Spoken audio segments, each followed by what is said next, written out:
The Honorable David Ochieng. Thank you so much, Mr. Speaker. Mr. Speaker, I rise on Standing Order number 1, Standing Orders 172, 173 through to 176. Mr. Speaker, on the 29th of last month, I received a letter from the Office of the Minority Whip, which letter purported to communicate the intention of the minority side of this House, what was referred to as the Minority Parliamentary Group, to discharge me from the Committee of Health of this House, Mr. Speaker. Mr. Speaker, I want you to allow me to request you to make a ruling on this letter I received, because I don't know how to respond to it, largely because I don't belong to the minority side or the majority side. I don't belong to NASA, neither do I belong to Jubilee. But Mr. Speaker, this was something that was well publicized, and so the neck of the party that I belong to has been wondering, did David Ochieng enter a secret agreement with NASA in the House? Has the MDG signed a surreptitious agreement with NASA in the House without the neck knowing? So, Mr. Speaker, allow me to address you on this matter so that it can be rested. So, Speaker, the role of committees in any assembly cannot be gainsaid. In fact, writing in 1885, this is what Wilson Ruto had to say about committees. He said this, that it's not far from the truth to say that Congress in session is Congress on public exhibition, whilst Congress in its committees, in its committee rooms, is Congress at work. So, Mr. Speaker, I find myself in a very unique situation that I'm the only member of parliament of the party that I belong to. And so the issue arises whether being the only member of parliament and therefore belonging to a party that will not be referred to legally as a parliamentary party, do I belong to any committee? Can I be allocated a committee, Mr. Speaker? Mr. Speaker, when this communication was made to me, there was a live broadcast where the minority leader of the minority whip in this House alleged that I went to his office and begged for a committee from him. So, Speaker, there is a procedure in this House for nominating members and allocating members to committees. This procedure, Mr. Speaker, is captured under Standing Orders 172 through to 176. So, Speaker, no member of Parliament, whether the majority leader or the minority, can allocate another member committee. No. It's a process that culminates into approval by this House. In fact, you can't remember, even if the committee of selection allowed you to be in a committee, that must be approved by this House. And so I've always believed that my membership in the Health Committee was a membership that was appointed by this House, not by an individual, at least not through begging. I want to say it beforehand that if my belonging to the Health Committee is because the ODM party or anybody donated it to me, I reject it. I don't want it. I don't deserve it. Because this House has rules. And Mr. Speaker, as regards small parties, this is what Standing Order 174(2) says. That despite paragraph 1, a member belonging to a party other than a parliamentary party or independent member may be nominated to serve in a select committee, and the allocation of membership of select committees shall be as nearly as practicable proportional to the number of members belonging to such parties and independent members. Mr. Speaker, Standing Order 174(2) basically breathes life into the standing orders what the Constitution says. Article 10 of the Constitution, Mr. Speaker, is very clear about the governing principles, our values: inclusivity, equity, equality, non-discrimination, taking care of marginalized groups. That's what that standing order does. Mr. Speaker, there are 290 constituencies in this country. These 290 constituencies are equal. And so if we know the reason committees are there, And all of us know that most of the work of Parliament does happens in the committee. Is it possible, for example, Mr. Speaker, for the minority side to say that because that is one member of Parliament from a region where we control, he can't belong to a committee unless he talks to us? Mr. Speaker, it means that next time, then you not even tell me where to sit in this house because I'm a minority. Mr. Speaker, history is very important. When you're born in a rich family, and you are told that your father used to ride a bicycle, you may not believe. In 1996-7, a man we respect so much, the Enigma, Baba, was the only member of his party in this house, only member of NDP in this house, and he was in a committee. In the ensuing elections in 1997, he came back with more than 20 members in his party. So I want to ask you unite that beware what we wish for. Because I could be one member in my party today, but tomorrow Suna East could go to MDG. So, Speaker, how did I end up in the Health Committee? After the elections by-elections in last year, Mr. Speaker, I came to your office to inquire on how I get to a committee. And consultation with yourself and the majority leader, Mr. Speaker, has agreed that because it will be untidy at that time to open up all committee memberships, Mr. Speaker, I will replace the member that I replaced in my constituency in the Health Committee, not as a donation from any party, but pursuant to Standing Order 174-2. So, Speaker, the question then begs, can the minority group, which I don't belong to, purport to discharge my membership of the Health Committee? MDG has never signed a coalition agreement with NASA. We don't affiliate with them. So, Speaker, for the last 1 year I've been in this house, and there's no single day where I've seen either the minority whip or the minority leader coming to me where I sit to whip me or to tell me what to do, because they know I don't belong to their party. And so, Mr. Speaker, I don't understand. I know that at this period in time, there is excitement about trying to link me with William Ruto, something that I've done in the campaigns in Kenya so many times. Mr. Speaker, you can do that in the public domain. You are allowed, but you cannot do it to willy-nilly break the law. Mr. Speaker, I would therefore request, Mr. Speaker, your ruling on the following, to cut it to the chase. Mr. Speaker, 1, whether in view of Articles 10 and 97 of the Constitution, a member of the National Assembly can be excluded from allocation and serving in committees of the Assembly because they belong to an unparliamentary party. Number 2, whether, in view of the provisions of Standing Order number 174-2, a member of Parliament belonging to an unparliamentary party is entitled to allocations and to serve in a select committee. 3, whether, in view of the provisions of Standing Order 174-2, a member of Parliament belonging to an parliamentary party must caucus with or affiliate himself or herself with the majority to minority parties to get allocated to serve in a select committee.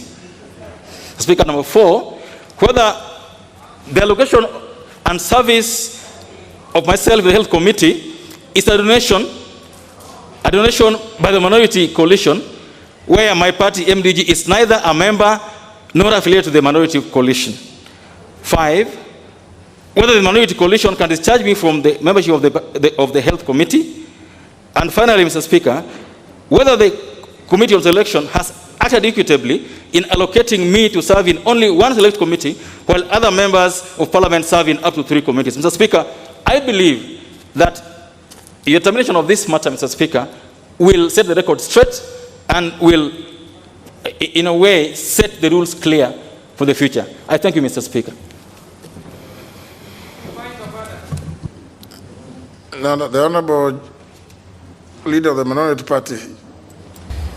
Thank you, Mr. Speaker. Mr. Speaker, the issue that Honorable Ochieng has raised is weighty and fundamental, and I think it goes to the core of Article 2 of the Constitution of this country.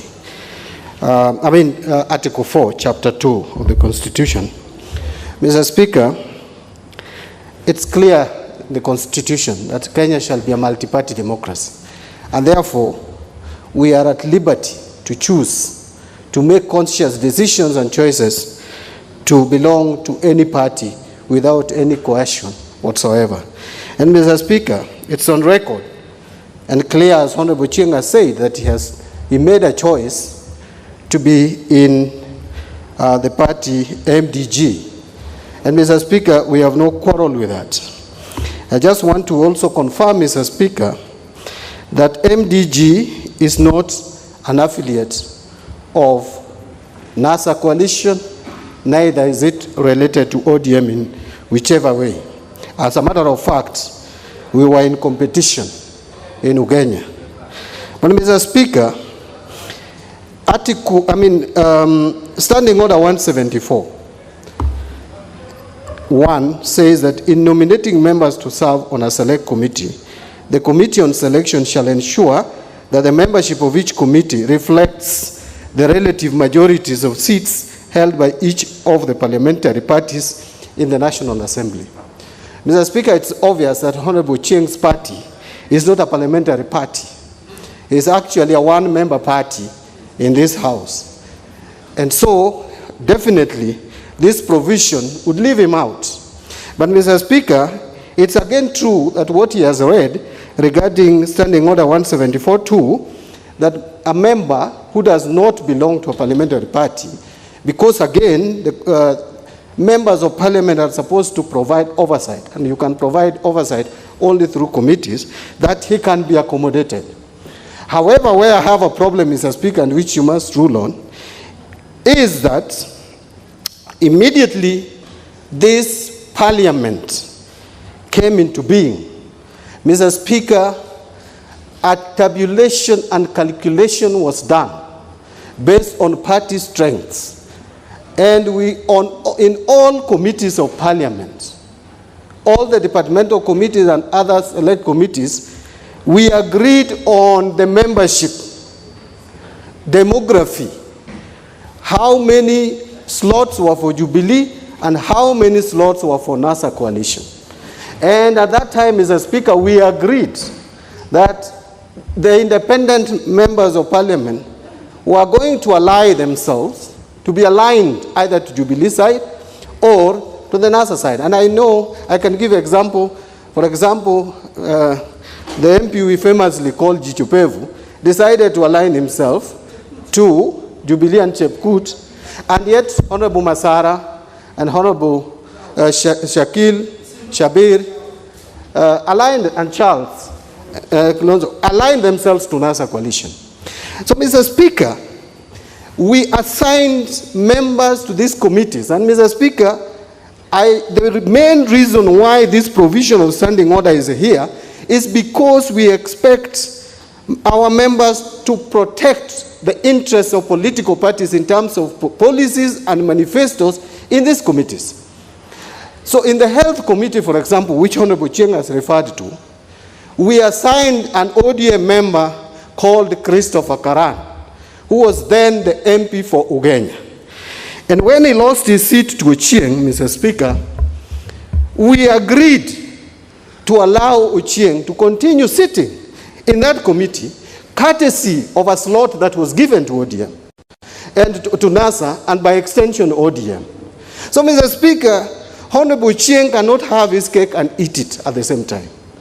He has to declare whether he is not interested in aligning himself to NASA, in which case he must just do the honorable thing of surrendering our committee, which was assigned to NASA, and then the House, maybe collectively, can consider through the selection committee, which is chaired by the leader majority and where I sit.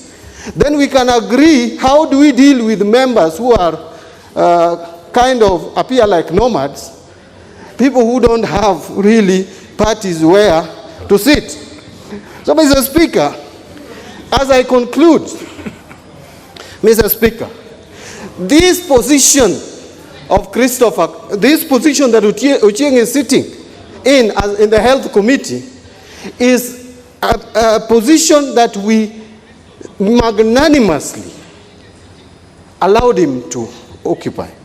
And that magnanimity can only continue insofar as the person who is magnanimous wishes to be magnanimous. It is something you cannot force. It is something you cannot blackmail us into agreeing to. And so, Mr. Speaker, as a party, we have been doing some contact tracing. And if we do contact tracing and we find you in a political corner that we are not comfortable with, Mr. Speaker, we must isolate you, we must quarantine you, and we must deal with you as is required. So, Mr. Speaker, with all due respect to Honorable Ochieng, and he's a good friend of mine, he just has to do the honorable thing in politics and accept if he doesn't want. And I'm happy that he has declared that he has nothing to do with NASA. He has nothing to do with ODM. And I want him to continue like that because he could cause confusion and cause my ODM party some pain, Mr. Speaker. I want more numbers in this parliament, in the 13th parliament. And I want Ochieng to take the position he has taken, that is away from us, so that we again deal with him in 2022 properly as MDG against ODM.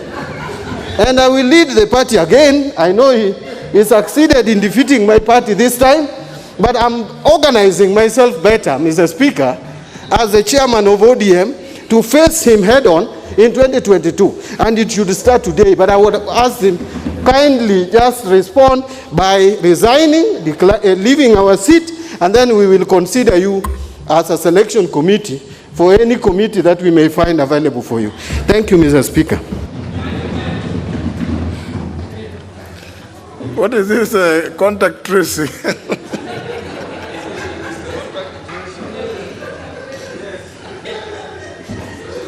In isolated. Honorable Emilio Odhiambo, what's your point of order? Thank you, Mr. Speaker.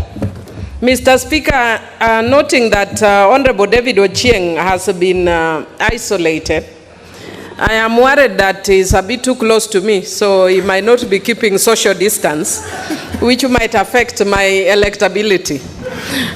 But having said that, Mr. Speaker, I want to just say, really, having listened to Honorable Ochieng, we are a house of rules, we are a house of procedure, but we are also a house that adheres to the Constitution. The issues that Honorable Ochieng have raised are very pertinent. But as a lawyer, and I'm sure from what is read and what Honorable Mbadi has read, he knows that he's actually standing on stilts. That there is no constitutional provision or, I mean not constitutional rather, but our standing order does not support his position. Because as one man member of a party, he actually does not qualify. By his own words, he's actually said that it is unfair that he's a member with one, even though he's in one party member, he only qualifies to be in one committee, which is health, when other members have 2 or 3 committees. Most of them are actually in the Jubilee party because of their strength. I am in minority party and I'm only in budget. So really, if that is the procedure, my party couldn't have worked so hard to get so many seats, and it's in health and I'm only in budget. It would only be fair that he lets go of health so that it is given to me, so that it shows that I am minority and not so that is actually in a single party. But having said that, Mr. Speaker, I think the pertinent issues that are being raised from an equality and equity perspective and representation, I think we need to amend our standing orders so that people don't serve at the mercy of majority or minority. Let us as a house going forward make provision. I know Honorable Duale is saying no way, but let us make provision for the reality that they are actually members who have come in as independent members. And how are they serving? Even if they are going to serve in half a committee, to acknowledge that they are serving, let them serve in half a committee. But just to recognize that they are also representing their constituencies. It may not be now, and I know, Mr. Speaker, that is not something my chairman would be keen on supporting, but it is actually what is in the Constitution, that we need to understand, to observe human rights and the rule of law on issues of representation. But unfortunately, the law as it is does not support that position, and hence Ochieng's very elaborate, Honorable Ochieng's very elaborate plea is actually not anchored currently in law. So let him release health and give it to me, Mr. Speaker. Thank you, my good friend Ochieng, but that is the reality when you are not in either majority or minority party. Leader majority. Mr. Speaker, this matter is very weighty. And I think it's one of the times that this House will look at you to make a decision. Because, Mr. Speaker, our system is presidential system.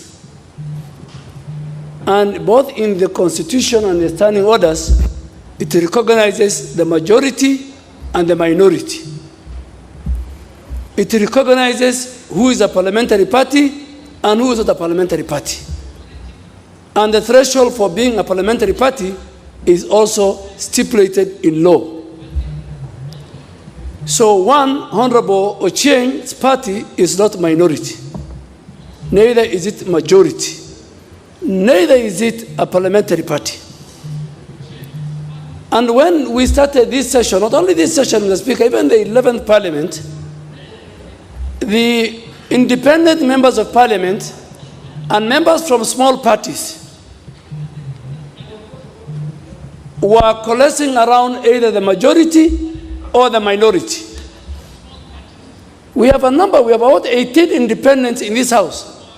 And based on the regions they come from, they align themselves, or because of other reasons, they align themselves to certain, either the minority or the majority. The NASA coalition was a coalition.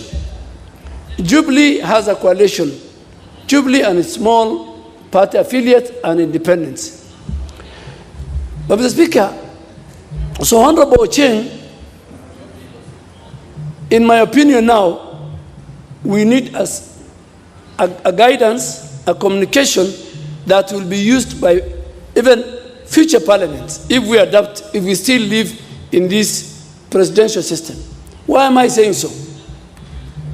The function of a member of parliament in the Constitution is to legislate, is to oversight, and to represent.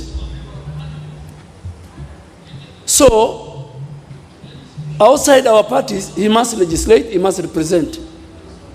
And I think this kind of a matter arose in the 10th Parliament, I'm sure if we go back to history. But now, we are under a new, different dispensation. And I'm sure, apart from Honorable Ochieng, and we have been very good to him.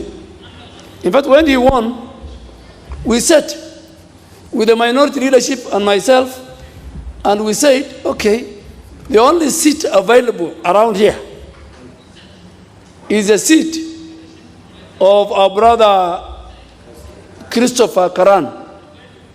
I mean, Honorable Chair wanted to go to legal committee. We told him, you have no space. So I think the best thing for now is, because this is a season for contact tracing, this is a season for quarantine and isolation,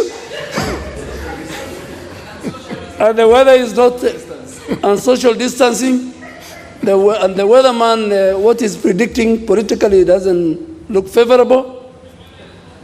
I think you, as the Speaker makes communication, because the Speaker is not a member of any political party,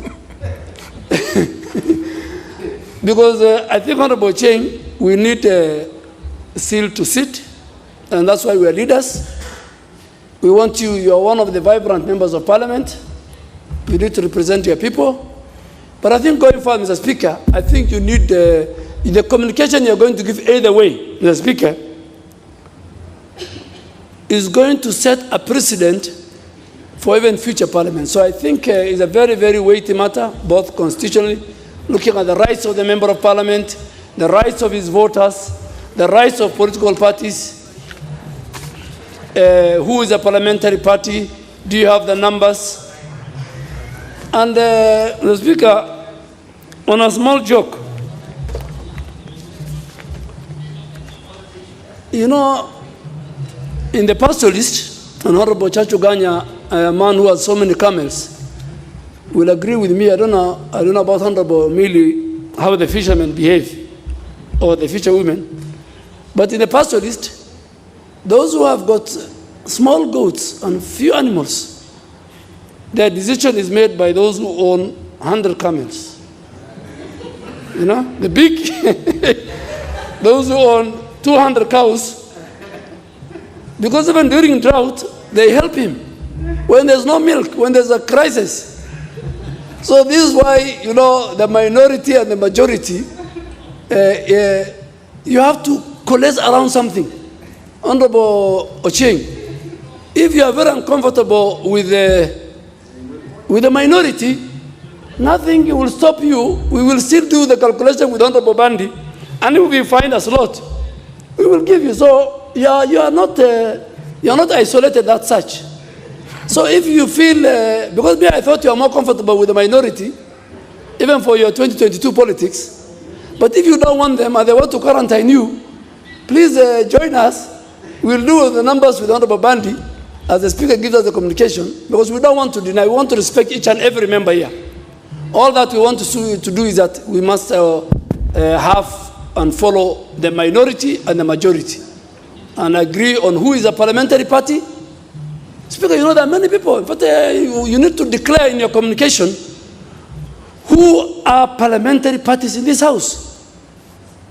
It is Jubilee, ODM, and Wiper. The rest must look for somewhere to surrogate. You must look for somebody to surrogate around. And the problem is not us. The problem is the people of Kenya. So, no, Amani is not a parliamentary party. Fort Kenya is not a parliamentary party. MDG is not a parliamentary party. So I think the Speaker, even in your communication, it's good the country knows who is a parliamentary party. But I'm sure that, in fact, this matter Honorable Ochieng has raised is not only for him. I think even for future parliament, and even for future independent members of parliament, if they feel like they don't want to work with the minority or the majority, then being a member of parliament, they have rights, then I think your communication, Mr. Speaker, will be, and I'm sure you're up to the task, that this is a serious matter and you'll give us direction. I think we don't. I don't think we require to. No, I'll deal with the matter. You know, it's not very complex. I know the spirit. And those of you who are in the last parliament, Honorable Millie, there was a reason why we did some things around 174. Yes. And I think, but anyway, we'll deal with it. We'll deal with it. It's not. Every member is entitled really to serve in a committee. That's a fact, whether independent or belonging to a party. It is how they get into those places, those committees that we need to determine. So I think we can leave that one at that. Let's just leave it to rest, Honorable Bui.